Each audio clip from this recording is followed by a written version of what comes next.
Bien, tengan buenos días. Vamos a iniciar la clase de hoy y vamos a ver los contenidos siguientes.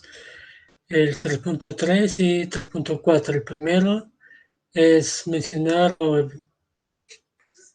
mostrar lo que son las escalas utilizadas en probabilidades, y lo siguiente es algunos métodos de conteo, los más importantes, la definición de estos, su clasificación. La clasificación se divide en combinaciones y permutaciones, y vamos a mostrar algunos ejemplos con cálculos de estos. Para empezar, la escala de medición puede definirse como la asignación de números a objetos y eventos de acuerdo con ciertas reglas. La manera como se asignan estos números determina el tipo de escala de medición que se le asigna. Esto conduce a la existencia de diferentes tipos de escala, por lo que el problema se transforma en explicitar las siguientes reglas. Explicitar significa es mostrar en cierta forma que se puedan distinguir. La primera es que las reglas para asignar números. Se tiene que definir qué tipo de reglas se va a utilizar para asignarle números a los eventos o objetos. La segunda es las propiedades matemáticas de las escalas resultantes. Esto es que debe tener algunas propiedades para que se puedan utilizar como tal. Y la última, que las operaciones estadísticas aplicables a las medidas hechas eh, con cada tipo de escala. O sea, se tiene que definir también las operaciones estadísticas entre los tipos de escala, o podemos mencionar las siguientes. Según el papel de las preguntas que indique el investigador, se puede definir en dos tipos: dependiente, o sea, variable de respuesta, e independiente, que es la variable explicativa. Estos dos tipos de eventos pueden darse en ese tipo de clasificación. Una segunda clasificación sería según el número de valores posibles. Esto se puede definir como continuas o discretas. Continuas ya se sabe porque hay infinidad de valores, y discreta porque toma los valores enteros o números naturales. Y la última, que es según la escala de medición, que es lo que nos interesa, se divide en las que ya conocemos, que son nominal, ordinal, de intervalos y de razón. Y he de mencionar que en las nominales hay de dos tipos: dicotómicas, o sea que toma solamente dos valores, o politómicas, que puede tomar tres o más valores posibles. Vamos a detallar cada una de estas últimas tipos de escala. Empezamos con la escala de medición nominal. Este tipo de escala, como ya lo mencioné, consta de dos o más categorías mutuamente excluyentes. A cada categoría se le asigna un código numérico sin significado cuantitativo, lo que facilita su introducción en bases de datos. Algunos ejemplos de esta asignación de código podría ser, por ejemplo, para la variable sexo, le asignamos uno al sexo masculino y dos al sexo femenino. Para la variable que si una persona fuma, le podemos asignar 0 a la respuesta de no y 1 a la respuesta de sí. Esto es la codificación que se le da por lo general, pero como son números que nosotros elegimos o que el investigador elige al azar, bueno, no al azar, pero sí a su conveniencia pueden variar, no puede ser 1 o 2, 2, 3, o sea, es cuestión de criterio de cada investigador. Un tercer ejemplo sería el estado civil. en el cual se le puede asignar 1 al estado casado, 2 soltero, 3 viudo y 4 divorciado. Recordemos que este es un tipo de escala nominal, entonces este orden puede variar, pueden darse otro orden diferente, ¿no? Puede ser 1 soltero, 2 casados, 3 viudos y 4 divorciados, o sea, es indiferente, no cambia, porque en este caso no tienen un orden específico las categorías, solamente se sabe que son categorías excluyentes, o sea que el individuo debe caer en una de esas categorías. Y por último, tenemos la variable procedencia del ingreso en un hospital. Esto se puede dar de 3 tipos. Puede que el paciente haya ingresado por medio de urgencias, o en una segunda opción sería por consulta general, y una tercera opción por transferencia de otro hospital. Estas son las posibles opciones para esta variable. Y eso es lo que sería el tipo de escala de medición nominal. La escala de medición ordinal, por su parte, tiene la cualidad adicional. Y esto es que, o sea, una cualidad adicional a la escala nominal. Y esta es que sus categorías están ordenadas por rango. Cada clase posee una misma relación posicional con la siguiente. Si se usan números, su único significado está en indicar la posición de las distintas categorías en la serie. Sin embargo, no asumen que la distancia del primer escalón al segundo sea la misma que la del segundo al tercero. Es decir, que no hay una distancia específica, solamente se define la posición entre ellas, que una está arriba de otra. Ejemplo de esto podemos mencionar escala social, y aquí podemos tener 3 categorías, aunque pueden haber varias, ¿no? En este caso solamente mencionaremos 3. En la escala social baja podemos asignarle el valor de 1, media el valor de 2 y alta el valor de 3. Nótese que estos números pueden cambiarse, ¿no? Pero siempre manteniendo la relación.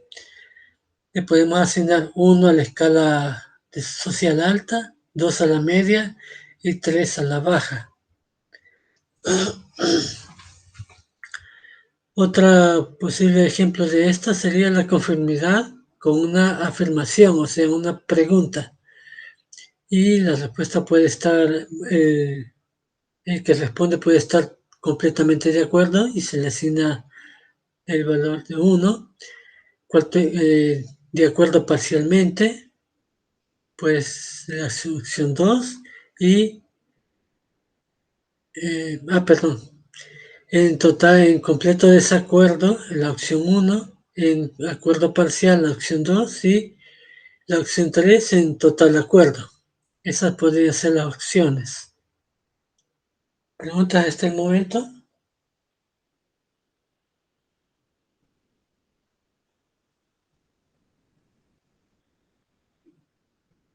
No. Sí, entendido. Bien. Y ahí la tercera escala de medición, que es la escala de intervalo. Esta posee las 2 características de las anteriores, o sea que tiene un orden y a la vez una diferenciación por medio de un código, pero adiciona una nueva característica, que en este caso hay una distancia entre los elementos. Eh, la escala de intervalos posee esa cualidad adicional y permite,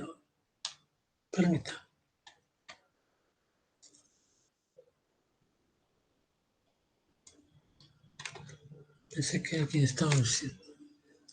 Bueno, como estaba mencionando, posee una cualidad adicional a las 2 escalas anteriores, y y esta es que existen diferencias iguales entre cualquier par de números de la escala, indicando diferencias también iguales en el atributo sometido a medición. Ejemplo de esto podemos mencionar la temperatura en un termómetro en una habitación. Podemos tener dos habitaciones, una que está a 22 grados y otra a 26 grados. La diferencia es de 4 grados. Esa misma distancia se puede dar también entre otro par de habitaciones, una que está a 33 grados y otra a 37 grados.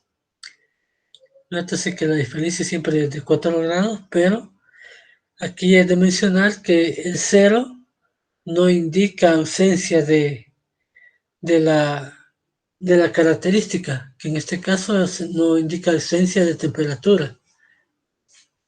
Eso ya lo hemos mencionado en otras ocasiones, que esa característica tiene este tipo de escalas. Y la última, que es la escala de razón, su cualidad adicional es que el cero sí indica ausencia de atributo. Esta posee las cualidades de las anteriores también, o sea, de las otras tipos de escala. En consecuencia, la escala de razón tiene dos números de la escala, perdón, la razón entre dos números de la escala es igual al asistente entre las cantidades del atributo medido. Es decir, que en este caso el valor que representa es consistente con el valor real, ¿no? Porque el número sí representa un valor específico. Ejemplo de esto podemos mencionar el peso de un objeto, el cual es medido en kilogramos. Un segundo ejemplo sería la concentración de glucosa en una muestra y esta se mide en miligramos por decilitro. Una tercera variable sería la tasa de mortalidad en un país. Esta puede medirse por muertes por cada 1000 habitantes o personas en riesgo. Hasta ahí llegamos con lo que son las definiciones de escala de medición. Vamos ahora a un cuadro de resumen, podemos decirlo así. Empezamos con la escala de medición nominal. Esta tiene la única propiedad numérica que se conoce es la identidad. Solo podemos comparar si son iguales o si son diferentes. La operación matemática que se utiliza para este tipo de escalas es el conteo. Solo podemos contar las categorías que tiene cada variable. Las operaciones estadísticas que podemos obtener solamente son dos. Las frecuencias, que son las frecuencias absolutas, y la moda, que sería el valor que más se repite. Un ejemplo de esto podemos considerar la variable sexo, o sea, género, el cual podríamos contar el número de personas que tienen sexo masculino y también el número de personas del sexo femenino y obtener la variable o el género que más se repite. Eso es con respecto a la primera escala de medición. La segunda escala, la ordinal, y en este caso la propiedad del sistema numérico es su magnitud. La operación matemática es orden, o sea, ordenar. Se pueden ordenar sus valores de mayor a menor o de menor a mayor. En este caso, la operación estadística son dos. Podemos obtener la mediana, que es el valor que se encuentra a la mitad exactamente, y podemos obtener el rango, o sea, entre qué valores está variando el conjunto de datos. Ejemplo de esto podemos tener el nivel educativo de un grupo de personas, la dureza de los minerales, esa podría ser, perdón, la dureza de un material, y también podemos identificar también los minerales en un compuesto. Esos podrían ser ejemplos. Y también podemos tomar el primero como Como un ejemplo, podemos decir en un grupo de niños, por ejemplo, de entre 8 y 15 años, bueno, ya de ahí podríamos tener que el grado educativo puede variar desde primer grado hasta séptimo, incluso octavo grado, creo yo. Esa es una forma de poder utilizar este tipo de escala de medición. La otra escala de medición es la de intervalo. En este caso, la propiedad o sistema numérico que podemos aplicarla sería la de distancia. En este caso ya podemos aplicar las operaciones matemáticas de suma y de resta. Y ya ahora ya podemos utilizar las operaciones estadísticas de media para obtener el valor que más predomina o más representativo en el conjunto de datos. También podemos obtener la varianza y a partir de esta ya podemos también tener lo que son el coeficiente de variación, la desviación media y un conjunto más de posibles estadísticos o operaciones estadísticas. Aquí solo mencionamos dos, pero podemos obtener muchas más. Ejemplo de esto podría ser la temperatura en un termómetro. Un segundo ejemplo, las notas de un grupo de personas. Eso como ejemplos. Y el último, escala de razón. Este ya se puede determinar el cero absoluto, o sea, la ausencia de una característica. Y ahora ya se puede utilizar también la multiplicación y la división. Y como adicional, entonces ya podemos utilizar también lo que son la media, varianza, el coeficiente de variación y algunos otros estadísticos. Ejemplos de esto pueden ser el peso de un objeto, la longitud, el ingreso promedio de una persona, el precio de un producto, cosas así. Esos podrían ser ejemplos de las características de estos tipos de variables, perdón, de escalas de medición.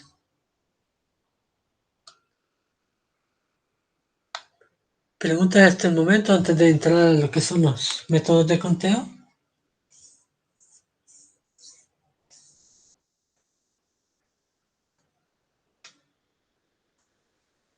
Haciendo un apartado. ¿Ya entregaron su tarea? ¿Ya la subieron?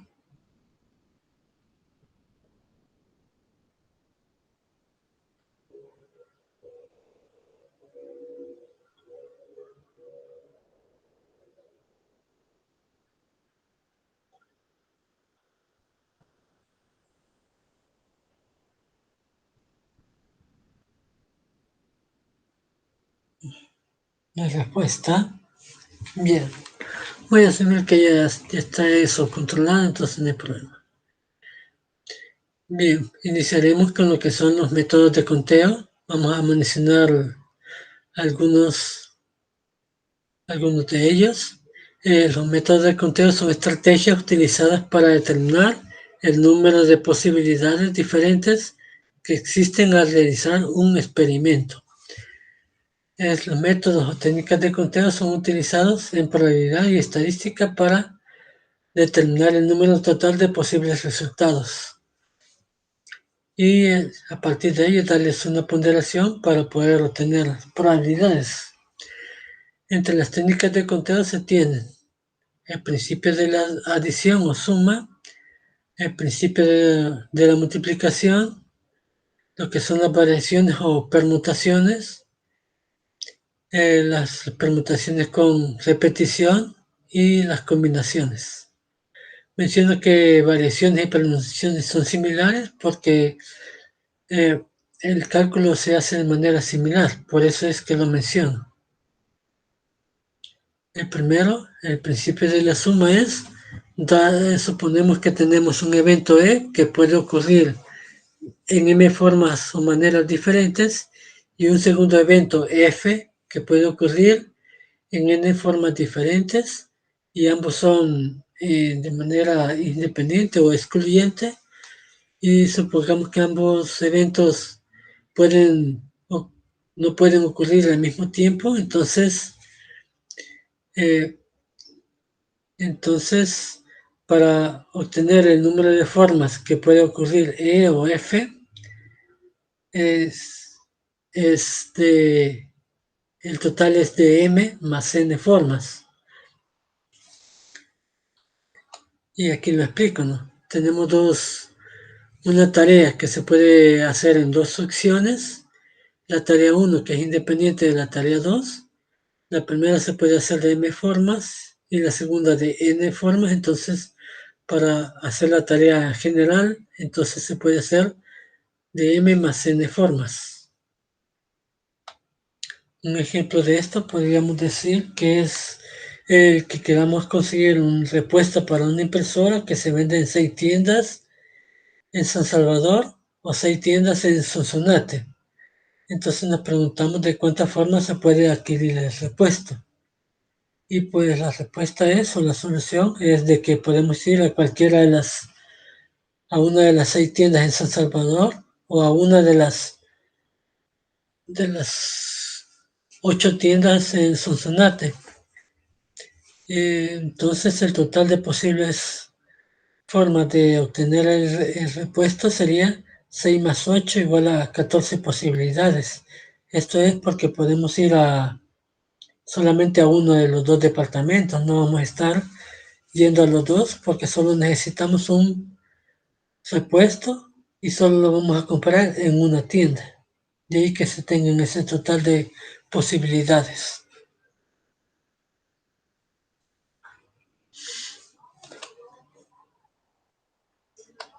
Bien, ahora vamos con lo que es el segundo principio, que es el de la multiplicación. En este caso suponemos que un evento E puede ocurrir de igual manera de M formas e independientemente de otro evento F que puede ocurrir de N formas, entonces la combinación de los eventos E y F, es decir, la ocurrencia de ambos eventos al mismo tiempo, puede darse de M más M por N formas. En este caso, si suponemos que ambos eventos se pueden dar. Y es de la siguiente manera. Tenemos una tarea y esa tarea se puede dividir en dos etapas. La primera etapa se realiza de M formas y de ahí que cuando queramos hacer la segunda etapa, esta se va a realizar de N formas. Entonces la tarea se puede hacer de M por N formas. Veamos cómo se aplica este principio con el siguiente ejemplo. ¿De cuántas formas se puede vestir una persona que tiene 3 pantalones y 3 camisas? Pues igual, sabemos que no se puede poner más de una camisa, o sea, no se va a poner más de una camisa y tampoco se va a poner más de un pantalón, ¿no? Es ilógico, ¿no? Entonces, de ahí que para ponerse un pantalón tiene 3 opciones y para ponerse la camisa también tiene 3 opciones. De ahí que el total sea 3 por 3 igual a 9 opciones diferentes. Otro posible ejemplo sería cuando lanzamos una moneda 2 veces. Aquí les estoy mostrando un diagrama de árbol que es muy útil al momento de poder obtener todo el posible total de opciones o de combinaciones que se pueden dar. Este puede ser útil al momento de calcular las probabilidades condicionadas y de dos eventos. Así que sería bueno que bueno, es la forma en que se utiliza, ¿no? Entonces, el primer lanzamiento de la moneda tiene dos opciones, puede ser cara o cruz. Y el segundo lanzamiento, que está marcado con las opciones en verde, de igual manera, como son independientes, puede darse cara o cruz. De ahí que tengamos 4 posibles opciones. ¿Y cómo es que sé que son 4? Pues es porque el total de opciones es el número de ramas en la última tirada. En este caso tenemos 4. Si fueran 3 lanzamientos, entonces sería 2 por 2 por 2. En este caso, como solamente tengo 2 opciones, sería 2 al cubo, serían 8 opciones. Y así sucesivamente para casos similares. Esto es porque los lanzamientos son independientes. Si fueran dependientes, fuera diferente el conteo. Antes de continuar con el siguiente tipo de conteo, es de mencionar que estos dos eventos, o mejor dicho, estos dos principios se pueden combinar, se pueden obtener el principio de la multiplicación y de la división, perdón, el principio de la adición y el de la multiplicación al mismo tiempo. ¿Y cómo podemos tener esto, no? Pues veamos el ejemplo anterior, el último que vimos. Supongamos que ahora la persona es de sexo femenino y tiene 3 faldas, 3 pantalones y 3 blusas o camisas. Entonces, ¿cuál sería el total de posibles combinaciones que puede darse? Veamos, ¿qué me dicen?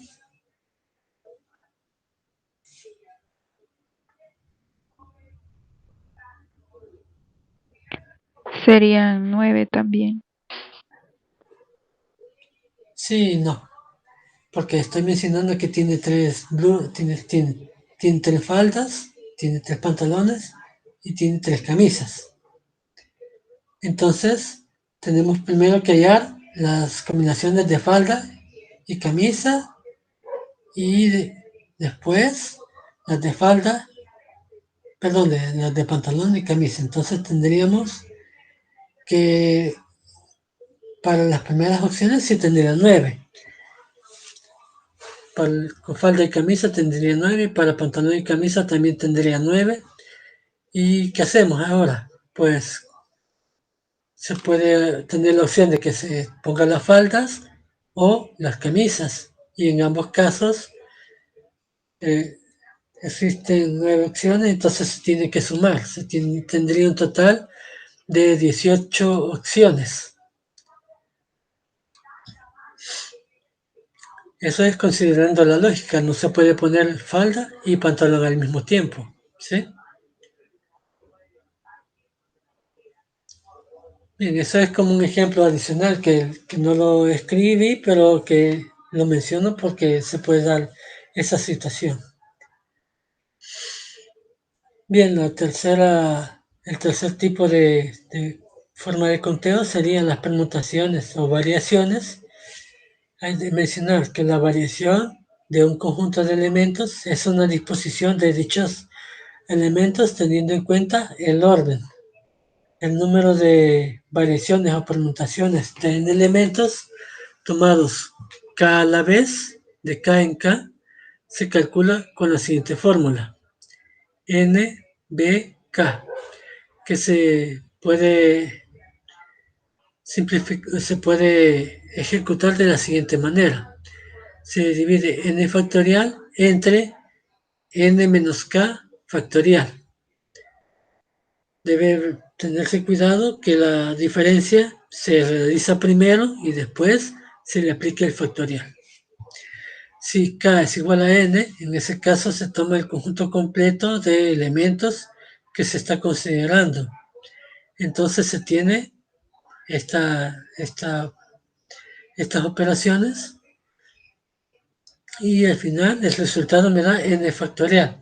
A este último arreglo se le denomina permutaciones. O sea, el permutación n factorial,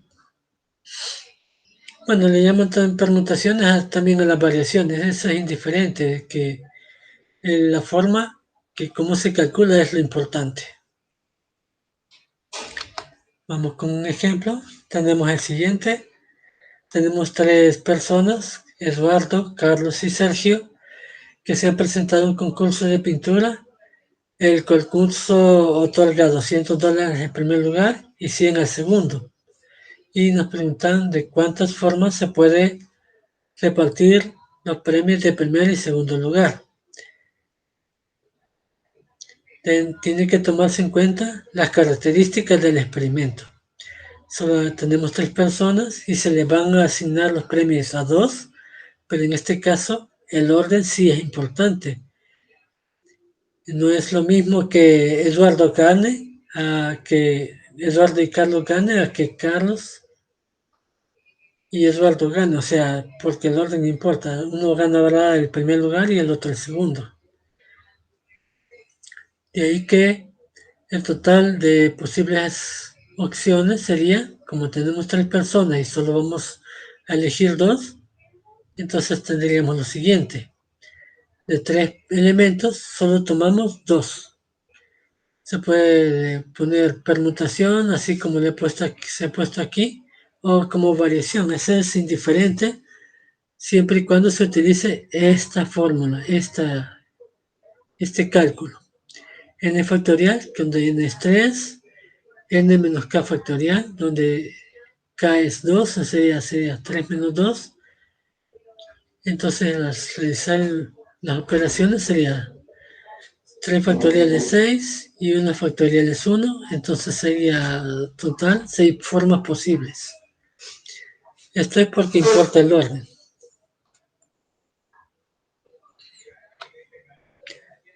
Veamos ahora lo que son las permutaciones con combinaciones o con repeticiones.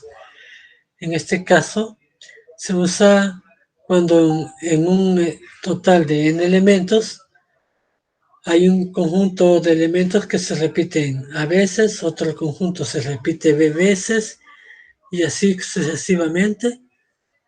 El total de repeticiones, la suma total de esas, A más B más C, en este caso solo he puesto 3, ese total sería N.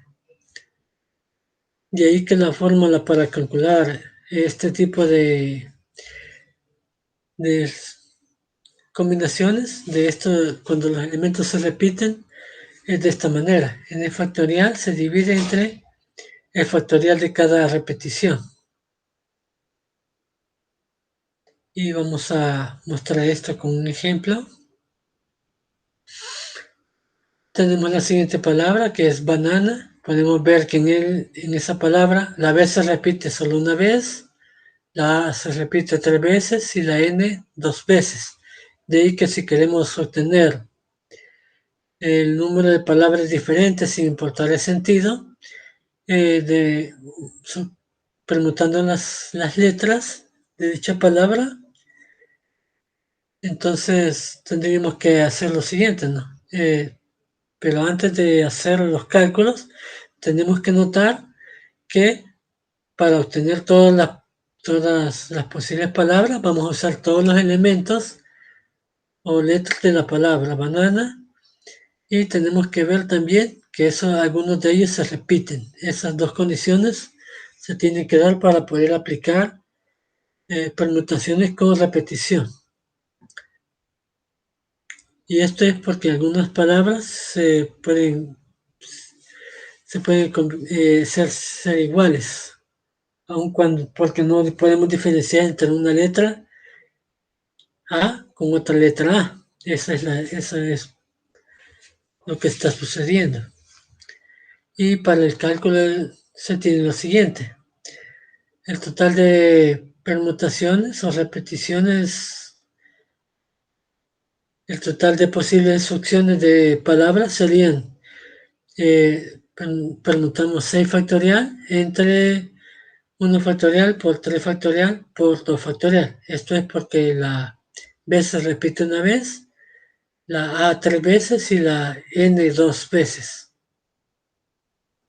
Hacemos los cálculos y esto nos da 720 entre 12 y esto nos va a dar 60 posibles palabras diferentes con esas letras.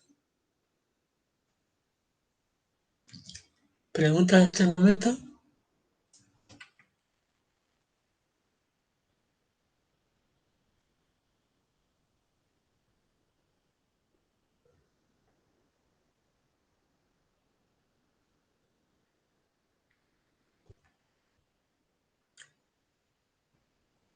preguntas? Bien. Dale. Vamos con la última forma de conteo, que son las combinaciones. En este caso, las combinaciones son un tipo de arreglo donde el orden no es importante, no nos interesa el orden. La notación para las combinaciones es NCR, que es la cantidad de combinaciones de n elementos seleccionando R a la vez. Este cálculo es equivalente a la cantidad de permutaciones de n elementos tomando R a la vez divididos por R factorial. Así como es como se define la fórmula del combinatorio. Y recordar siempre, el orden, que este paréntesis está por una causa, o sea que no tienen que confundirse al momento de hacer cálculos. Un ejemplo de este sería el siguiente. Si seleccionas 5 cartas de un grupo de 9 cartas esparcidas en una mesa, ¿cuántas combinaciones de 5 cartas habría? O sea, la pregunta es, si tomamos 5 cartas de ese grupo, ¿cuántas opciones tendríamos? Como el orden no nos interesa, no solo vamos a tomar 5 de ellas, entonces sería 9 combinatorio 5 y se puede calcular como 9 permutado 5 entre 5 factorial. Efectuando los cálculos, eso me da un total de 126 combinaciones posibles. Aquí tengo un ejemplo en Excel de las fórmulas que se utilizan ahí.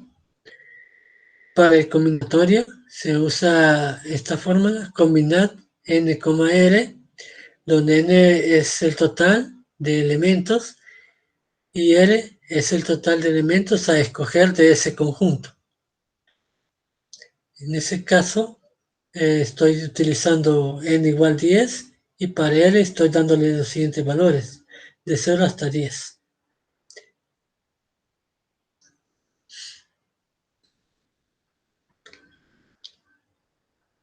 Y bueno, aquí he aplicado la fórmula y he obtenido estos valores. Para las permutaciones se utiliza esta fórmula, permutaciones n, r, perdón, punto y coma. Tienen que tenerse cuidado si están usando una versión de Excel en inglés, entonces estas funciones van a cambiar. Pero en español estas son las fórmulas que se utilizan. En este caso podemos ver que estas son todas las posibles opciones. Les estoy mencionando también lo que son el factorial de un número, cuando queramos calcular el factorial. El factorial de 0 es 1, este por nomenclatura, ya sea definido así. El factorial de 1 es 1 también. El factorial de 2 es 2. El factorial de 3 ya es 6 y así sucesivamente hasta el último valor.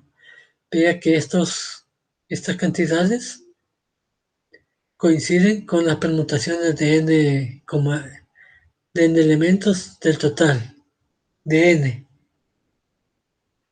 Y por último lo que son las variaciones, pero nótese que yo aquí apliqué una fórmula según nos aparece, como por la definición de variaciones, pero puede observarse que en Excel variaciones es equivalente a permutación, así que es indiferente cuál de las dos. Si la hacen a mano, a pie, o utilizan la fórmula de permutaciones para obtener el mismo resultado. Hay otras reglas que les voy a mencionar que son importantes.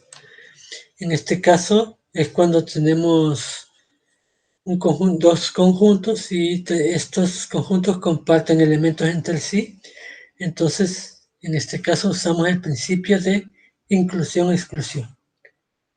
Si tenemos un evento que ocurre de una forma y un segundo evento que también ocurre de una forma diferente, de otra forma, Entonces, para calcular el total de posibles formas, como ambos eventos pueden ocurrir al mismo tiempo, tenemos que contar el número de formas de que ocurre A más y sumarlo al número de formas que ocurre B y restarle el número de formas que ocurren ambos, porque aquí ya se ha contado dos veces, se ha sumado dos veces. Y ya incluyendo en probabilidades sería de la siguiente manera. La probabilidad de la A o B, o sea, de la unión, es igual a la probabilidad de A, como ocurre A, más la probabilidad de B, menos la probabilidad de la intersección. Aquí me estoy adelantando un poco, esto todavía no debíamos mostrarlo porque estamos solamente con métodos de conteo, este es adicional. Igual, este es adicional, así que lo voy a dejar sin explicar, esto lo vamos a ver posteriormente porque aquí ya estamos entrando con probabilidades. ¿Preguntas?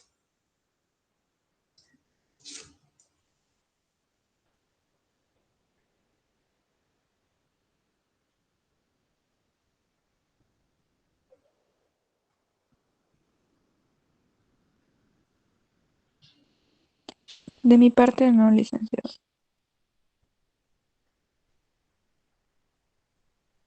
Bien, al final aquí les dejo algunos enlaces que pueden ustedes visitar para completar un poco estos de lo que hemos visto. De igual manera tienen en el libro texto, creo, bueno, en el libro que algunos perdón, en algunos de los libros que les compartí pueden ver más ejemplos, ¿no? Y extender un poco la teoría. Y si no, pues el día de mañana les compartiré un libro de probabilidad y estadística, el cual pueden consultar.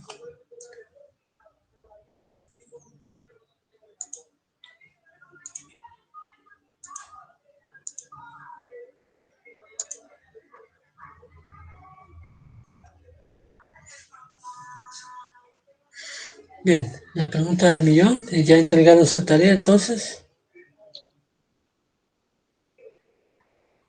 No, Lick, todavía no. Bien, lo voy a estar recibiendo máximo hasta mañana. Pasado ese día ya no se la voy a recibir. Así que por favor a la suben.